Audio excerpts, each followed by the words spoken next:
pire que ça te kenn leen def dara. fii ñu nekk ci mouvance présidentielle bi. mais loolu dëgg. da nga dégg ñuy wax pire que ça te duñ leen sonal di nit yi di tamante dëmm di ko wax génn ci télé yi dem ci kii te kenn du mujj fenn une semaine après da nga gis gars yi toog di négocier ak ñoom bëri nañu. donc loolu c'est un problème c'est-à-dire que grand bi nañ ko bàyyi mu ñibbi këram. tu sais en Afrique là yi nga Afrique bu dee dëgg rek la ñu war a waxante te yàlla tax képp ku soulever genre débat bu mel ni dañ la war a déglu la seet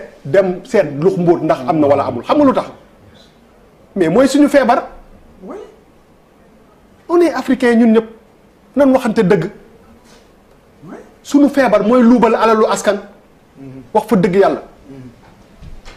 tubaab yee nekk fee diñ jox si xaalis bi mais dañuy xool bët boobu feebaru Afrique luubal la président yi fi nekkoon tey dëddu di génn nañu àddina mais ñoo gënoon a riche ci àddina bi ñoo fi gën a riche ba tey changé wul il faut pas chercher de midi à 14h bu changé wul nit ñoo koy gën a bëgg wax mais feebaru Afrique luubal la donc fu ñu waxee waxi luubal au lieu ngay attaqué kay waxu luubal damal sa seet ndax gars yi luubal nañu wala luubaluñu. c'est tout loolooy wax ji. parce que feebar boobu bu ñu ko bëggee faj. c'est tout foofu la ñuy taxawee parce que wax fa dëgg yàlla lu ñuy xase la. et c'est une réalité mënuñoo nekk ci dëkk yi Afrique nii ñu ubbi suñu bët bi di xool ci nga fii c'est des dëkk yi ay petits villages lañ nit ki day commencer fii 5 ans après nga gis que ni kii xam nga ni li mu yor da ko luubal. loolay suñu feebar.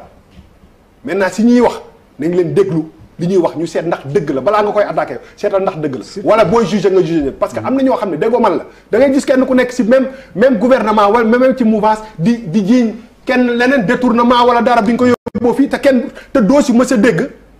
ñu jàpp nit yóbbu ko ba pare société civile bu dynamique mais dafa am solo ci démocratie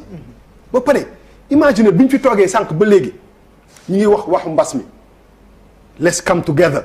nañu booloo nañu def dara tey jii ni nga indi benn fissure Seydi Gassama génn fële Alioune Tine génn fële ñëpp jóg paa yi jóg taxaw di défendre benn on n'a pas besoin de ça. ça carrément nan waxante dëgg. oui merci. tey jii nii. ay Union européenne ak ay affaires yooyu luñ ñu war a jox lu ñu war bu ñu ko joxee bu duggee ci population bi xayri bu ci duggul mais nit yi dañ ko war a wax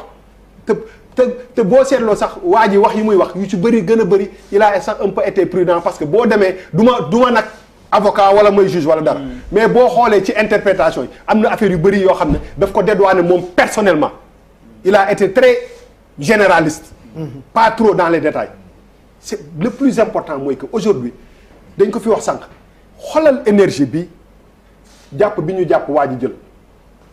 li ñu communiqué ak li ñu wax tey jii ni télé boo jàpp débat yooyu la ñuy def gars yi énergie boobu docteur maa ngi koy wax docteur bi woote léegi waru woon dem ci communication wu affaire mbas mi ñu wax ni ñu ciy génne au lieu ñu ñuy di indil yeneen détails yoo xam ne mu jël suñu focus yëpp yóbbu ko indil ñu dara loo xam ne mënoon na ñàkk gars yi bu ñuy wax ne lii am na ci africain lux mbóotal waaye doo waxee ma jàpp la tëj loolu moom ci jamono ji ñu toll on n'a pas besoin de ça dëgg waxtaan te la maladie de l'Afrique moom mooy luubal alalu askan loolu tant que jógewul Afrique du avancé te loolu ñun ñëpp d'accord nañ ci wax bi franco laay na man dama bëggoon yaag Pape Djibril yéen a ay mos foog ngeen mos ci léegi yow Pape Djibril laa bëggoon demee jëlal papis dafa mel ni yow la sa làmmiñ di gën a xasal man duma mos damay kii rek 2 secondes rek en fait autant j'étais d'accord tout à l'heure si affaire Covid bi ci président Macky Sall nu mu ko gérer dëkk bi moi je suis d'accord parce que gis naa àdduna bi lu ci xew d'accord mais sur ces histoires de liberté non li ñuy tëj dafa bari li ñuy tëj Sénégal moo bari c'est que fii ginaar moo fi ëpp sécurité non c'est vrai autant tu es d'accord sur certaines choses autant tu dis non stop arrête dafa bëri jàmbaar te gis nga Union Europe immigration clandestine bi li ci nit ñi wax dafa bëri sànq mu wax na ko c'est vrai il y a des gens qui disent des choses beaucoup plus graves en termes d'accusation ñuy wax lu gën a graaw li say wax ñu ngi seen kër am na ñoo xam ne dañoo def lu graaw def fait la main dans le sac ils devaient être en prison, ils sont chez eux. Il y en a. Il faut que ça soit clair. Là, man, ça me fait quoi. Je peux défendre une personne, mais s'il y a des insuffisances et des injustices pour moi, hein, il ne faut pas les cautionner, quoi. Wow. Et puis, quand quelqu'un amène un débat, j'ai eu à suivre le gars, vous me connaissez aussi réseau. Mais je me suis arrêté pour dire que c'est une question pertinente. Pas qu'il a attaqué, mais c'est une question pertinente. Parce que de fait, tomber bien un contexte, il y avait l'histoire de la Turquie. Erdogan qui a menacé le monde pour dire que si on a l'argent qu'on devait lui verser, des bails frontières Turquie, c'était une crise. Je ne sais pas si vous vous rappelez de ça. Ça s'est passé comme ça. Bref, pour ne pas être trop long, président Macky Sall, voilà qu'on gagne, nous desservir quoi. Desservir. Ça ne le renforce pas. Laissez les gens partir, laissez les gens dire ce qu'ils pensent. Moi, je dis à chaque fois, rectifier. On est au Sénégal, les gens vont parler. D'ailleurs, ce qu'on appelle ici le griotisme, des gens qui sont éloquents, qui parlent, la parole a sa valeur. Le respect de la parole donnée, la beauté de la parole, ce sont des réalités africaines. En fait, les nôtres, nous, Sénégalais, il faut qu'on arrête. Démocratie et liberté. Pape Djibril Fall. Pape Djibril. Mais tontu leen. On est dans une démocratie. Pape Djibril, à toi. Voilà bon. Non, defal naa vous êtes l'État. Une minute rek. Vous êtes l'État. Mais indil amener des éléments pour wane xaalis boobu fan la dugg. gënul yomb. Pape Djibril, à toi après mu tontu. Notel rek pour prendre note après nga tontu. Alors damay update grand bien ci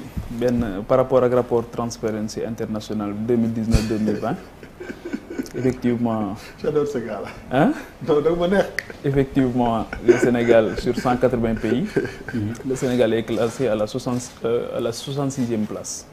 Donc je pense que Desna et Diego Yubari, d'autant plus que des pays en guerre sont devant nous, comme Libye et Somalie. Donc là aussi, pour moi, Idrissa Seck doon wax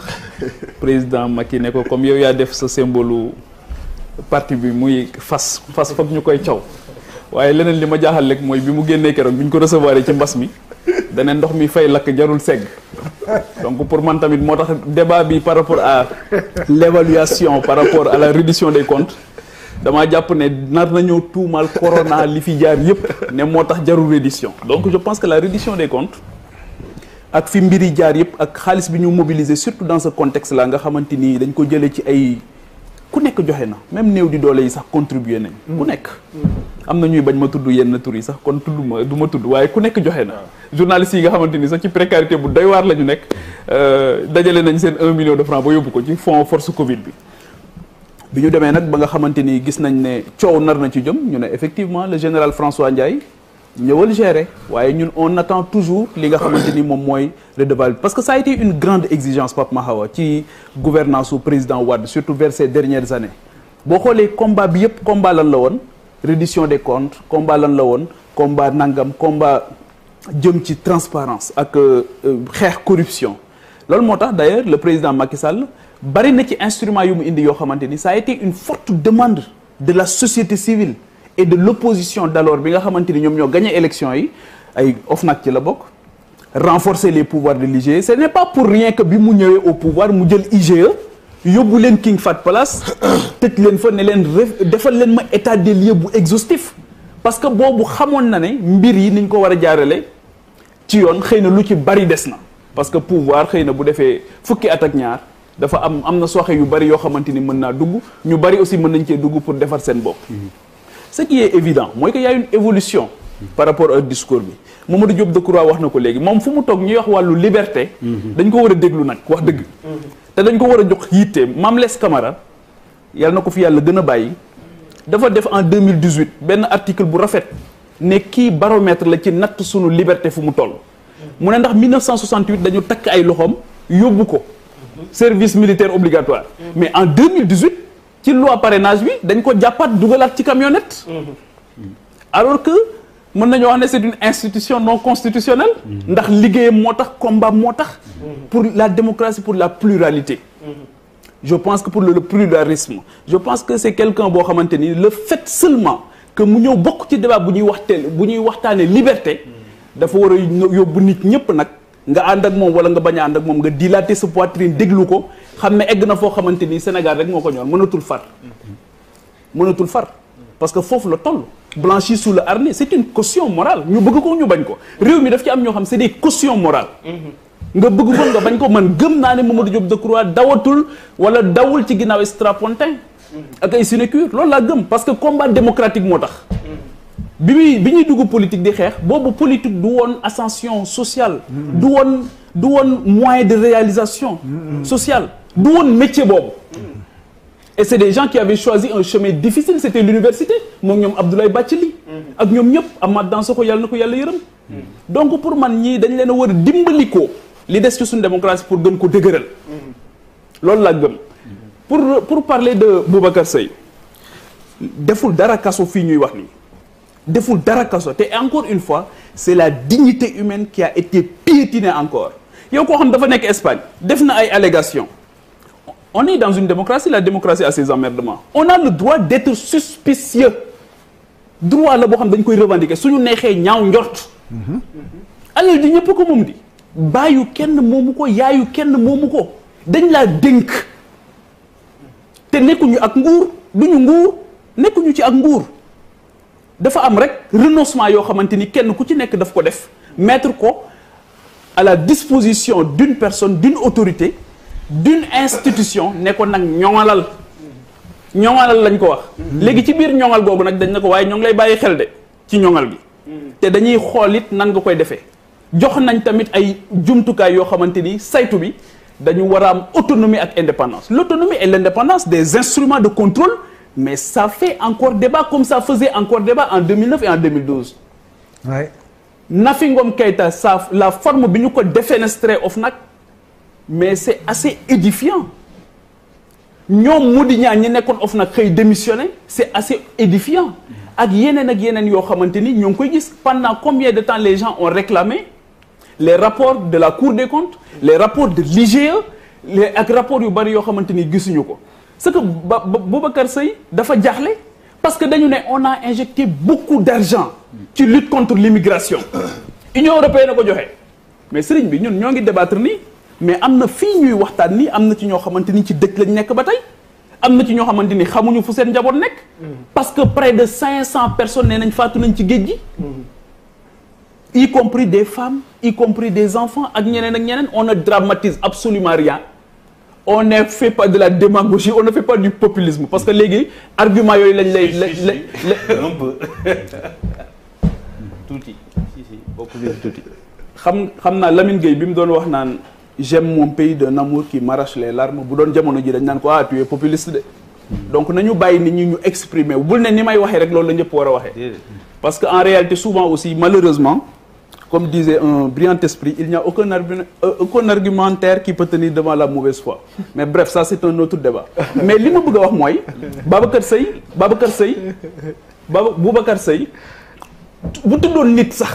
ñu mën ko ne def nga erreur parce que dal nga ci waajuru jàmbur mais État du Sénégal la interpellé ak l'Union européenne mais État du Sénégal ak l'Union européenne nañu ko répondre bañ ko toroxal woo nañ ko téléphone mu jógee Espagne ci njabootam ñëw Sénégal ñu te li may wax nii waxuma pour wax de parce que j'ai échangé avec son avocat wax dama c'était un privilège. moi j'ai échangé avec son avocat boo xamante ni fraîchement bi muy wax ak moom ci lañ ko woo fii déglu ko mu ne dañ ko woowee Espagne biñ ko wooyee ne ko dañu la soxla mais mu jóge Espagne bàyyi fa njaboot na parce que dafa demoon vacances ñëw Sénégal ak si aéroport international Blaise Diagne ñu téye ko fanaan loo ko foofu ba mu xëy ñu dem téyewaat ko daal di ne ko il faut que ñu téye la mais ku mel noonu daf lay dimbali pour sa kii pour sa politique publique daf lay dimbali donc pour man daal Der on a fait ce qu'on sait faire c'est l'humiliation waaw qui est un instrument c'est-à-dire que dafa pathologie la sax en réalité c'est-à-dire que à chaque fois que ñu gis na nit koo xamante ni jàpp nañu ne li may wax te Idrissa Seck encore une fois ma cité ko moo doon wax Macky ne ko il faut que ngeen dilater seen poitrine nag sooy jiite il faut que sëñ Fallou daf doon wax ne nit ñi ku xajoowul seen bang matoo leen kilifa. da ngay xajoo seen bang nga dékku ko. lan la wax yow dafa wax ak yow mais li mu wax bu fekkee ne amul mais moo yee yuuxu te Boubacar Seye ñëpp la yuuxul. et encore une fois il n'est pas qu'un activiste. il dirige une ONG il est dans l'humanitaire. alors yaa ngi dégg moo ngi def lu bari loo xamante ni tey ñun la koy defal parce que ñun ñëpp ñoo ngi toog suñu kër xëy na moom moo ngi porter benn combat boo xamante il le porte pour tout le monde. donc Boubacar Seye deful dara prison. kon yéen xajoowu leen bangu gaañ yi. waaw saa yi moom daa kàlla may wolof bu set. boo xam ne soo koy déglu day rafet waaye toit kàlla. et effectivement dafa am intelligence li muy wax mais lii mooy taaru démocratie Sénégal fii rek lañ mën a toog gis des chroniqueurs wax une institution judiciaire génne ko deful dara